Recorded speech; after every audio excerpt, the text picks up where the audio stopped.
berolahraga. Baik, Assalamualaikum warahmatullahi wabarakatuh.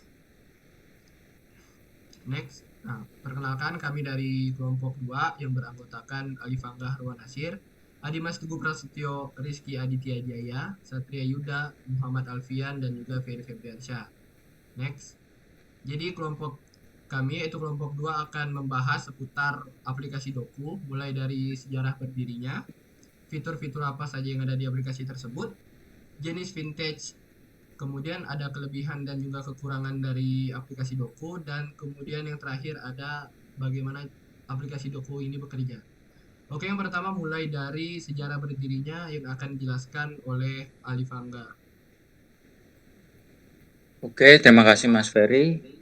Doku e-wallet adalah dompet online yang digunakan untuk menyimpan uang dan melakukan pembayaran secara online maupun offline. Tidak hanya itu, Doku juga bisa digunakan untuk pembayaran cicilan bulanan, beli paket data, dan lain-lain. Next.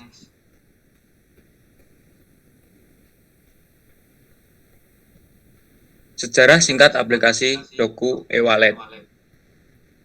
Pada 2005, Nabila tengah bekerja sama dengan Dewan Pariwisata Bali untuk membuat situs web sebagai usaha mengembalikan sektor pariwisata Bali setelah kejadian bom Bali pada tahun 2002. Saat itu, Nabila mengalami kesulitan untuk melakukan pembayaran online dengan bank lokal. Dari situlah ide untuk mendirikan Doku muncul. Next. Nabila lantas mendirikan PT Nusa 1 Inti Arta yang menaungi Doku. Doku sendiri mulai didirikan pada masa bisnis uang digital belum bermunculan seperti sekarang. Doku e-wallet diluncurkan di Indonesia pada akhir tahun 2012. Walaupun tergolong baru, tetapi banyak merchant yang bergabung untuk menggunakan Doku Wallet. Lanjut. Pendanaan aplikasi Doku. Doku mendapat pendanaan dari investor Inggris. Doku, platform vintage pembayaran dan dompet digital besutan PT Nusa 1 Inti Arta, menerima pendanaan sebesar 32 juta dolar US dollar dari Apis Growth Fund 2 yang disponsori Apis Partner LLP. Managing Partner dan CEO founder Apis Partner Matteo Stefanel menjelaskan pihaknya terpukau oleh tim manajemen Doku yang luar biasa dan kemampuan inovasi produknya dalam ekonomi internet terbesar di Asia Tenggara. Oke, jadi itu tadi adalah sejarah singkat bagaimana aplikasi Doku ini berdiri. Kemudian masuk kepada apa saja fitur-fitur yang terdapat pada aplikasi Doku e-wallet yang akan dijelaskan oleh saudara Satria Yuda. Dipersilahkan. Oke, jadi itu tadi adalah sejarah singkat bagaimana aplikasi Doku ini berdiri. Kemudian selanjutnya kita masuk kepada fitur apa saja yang terdapat pada aplikasi e-wallet yang akan dijelaskan oleh Satria Yuda. Dipersilahkan. Yang pertama ada fitur pembayaran tagihan cicilan, tagihan telepon, tagihan air, tagihan BPJS, dan tagihan listrik. Yang kedua ada pembelian pulsa atau paket data. Yang ketiga ada bisa mengirim dana ke sesama pengguna atau melakukan transfer ke rekening bank. Yang selanjutnya ada bisa digunakan untuk berinvestasi reksadana dari investasi emas. Selanjutnya ada fitur untuk memiliki menu voucher yang dapat digunakan untuk berbelanja online maupun offline.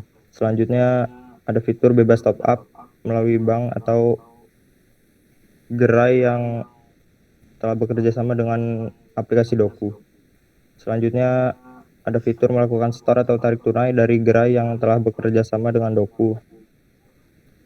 Dan yang terakhir ada menu promo yang dapat digunakan untuk bertransaksi.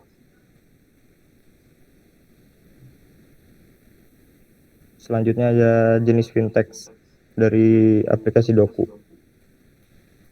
Perusahaan Doku ini termasuk aplikasi yang menggunakan fintech digital payment system dikarenakan aplikasi tersebut menggunakan layanan pembayaran yang dilakukan secara digital atau online.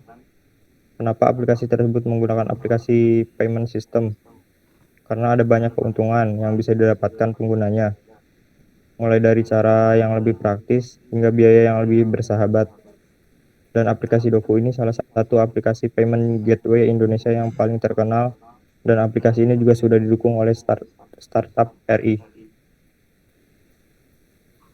Oke, jadi itu tadi adalah beragam fitur dan juga jenis vintage apa yang termasuk dari aplikasi Doku tersebut. Kemudian masuk kepada kelebihan dan juga kekurangan dari aplikasi Doku yang akan dijelaskan oleh Dimas. Dipersilahkan.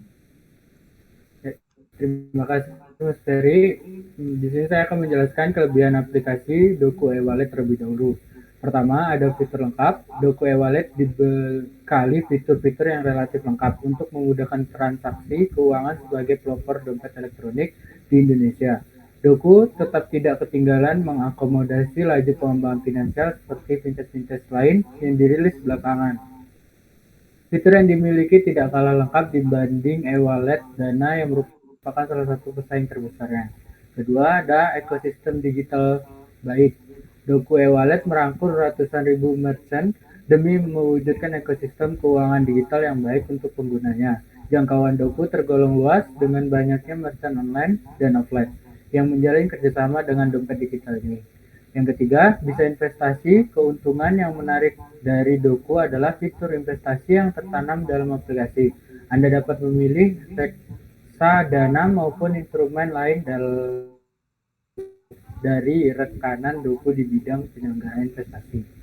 Keempat, bisa tarik tunai.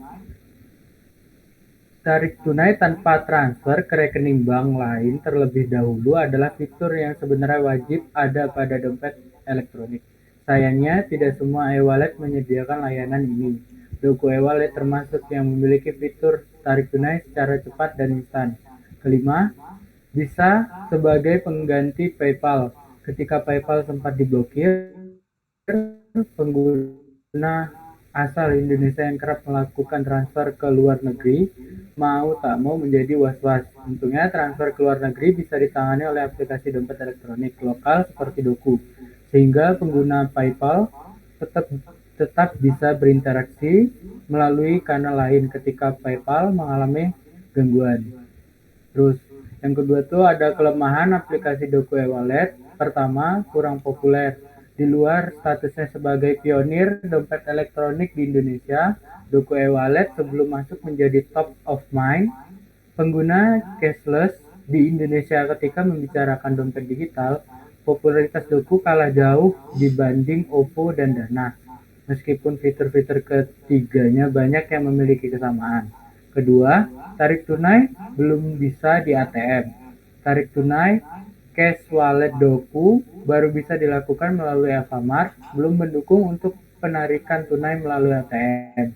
Padahal fitur ini sudah dimiliki oleh pesaingnya seperti dompet digital Link Aja. Sebenarnya hal ini kurang terlalu menjadi masalah, mengingat jaringan Alfamart juga sangat luas, namun akan lebih baik jika pengguna memiliki opsi lain. Ketiga, tampilan aplikasi terkesan jadul. Fitur yang ditawarkan Doku e-wallet cukup mumpuni, namun kurang ditunjang oleh tampilan aplikasi yang terkesan terlalu sederhana dan lawas. Desain aplikasi sendiri simpel dan tidak bertele-tele, hanya sedikit kurang segar dipandang. Terus ada cara kerja aplikasi Doku, pembayaran tagihan listrik. Satu, buka aplikasi, pilih menu tagihan, pilih opsi listrik PLN, masukkan ID pelanggan, lalu akan muncul tagihan yang harus dibayar. Klik bayar untuk melunasi tagihan, input PIN Doku untuk mengkonfirmasi transaksi. Oke, jadi mungkin itu tadi beberapa penjelasan mengenai aplikasi Doku, mulai dari bagaimana sejarah berdiri aplikasi tersebut, kemudian masuk kepada sumber pendanaan, setelah itu ada fitur, kemudian ada jenis vintage, ada kelebihan dan kekurangan, dan juga terakhir tadi ada bagaimana salah satu cara untuk melakukan pembayaran tagihan listrik melalui aplikasi Doku. Oke, mungkin sekian dari kelompok kami, kelompok 2 dengan tema aplikasi Doku. Kurang lebihnya mohon maaf. Assalamualaikum warahmatullahi wabarakatuh.